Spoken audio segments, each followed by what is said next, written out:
Over the last few decades, Nigeria's events and entertainment industries have grown into a multi-billion naira behemoth, creating thousands of jobs.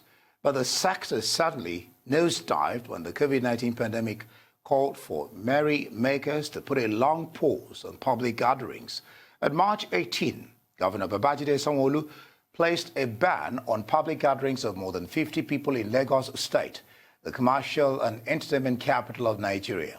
And the virus is now taking a drastic toll on the entertainment and events industries, which makes operators lament that they have experienced individual losses.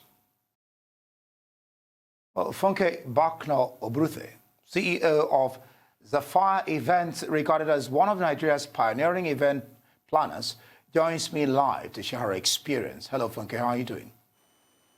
I'm fine, thank you. Good afternoon. Good afternoon to you. How has the pandemic told on the event planning business in Nigeria? Okay, so I think, first of all, the industry was one of the first hit because as soon as the order came, we couldn't, of course, organize any event that was beyond 20 to 50 guests. And most of the events, as you know, in Nigeria are bigger than 50 guests. So from the venues to the all the vendor service providers, the entertainers, the caterers, the drinks vendors, the event planners, photographers, videographers, everyone just had to shut down. So it was very immediate for us in the industry, and it was actually very studied as well.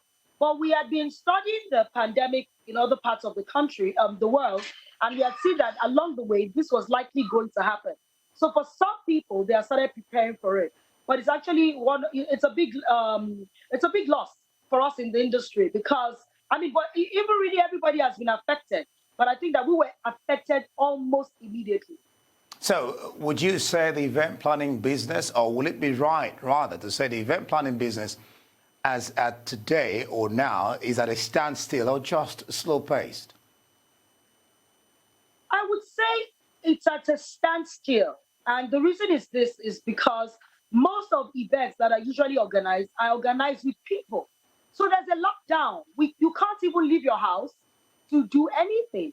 There's a lockdown. I can't go from my house to someone else's house. So I can't even go from location A to location B. So the event you can't do anything. So we have people that are celebrating birthdays, going online, with technology, using online tools to celebrate this event. All kinds of different events that people are trying to do online. But as it is now, I would say that really, really, really, at the moment, it's at a standstill.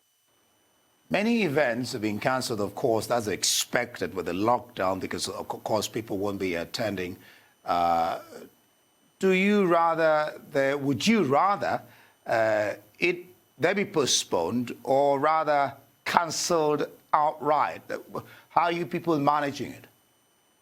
Okay.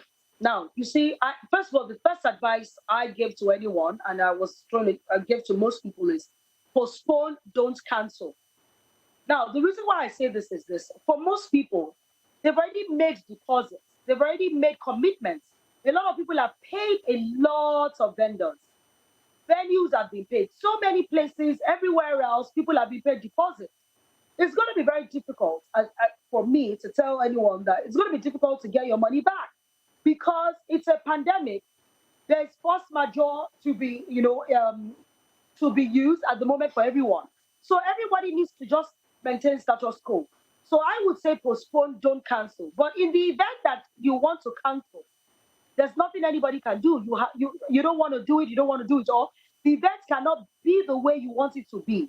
So the best thing I would say is that, of course, communicate to anyone that you can, all your service providers, all your planners, and engage them. This is the time for everybody to be very empathic. This is the time for everybody to understand that it's not anybody's fault. So you must come to a common ground. But I would say postpone, don't cancel. All right, thank you so much.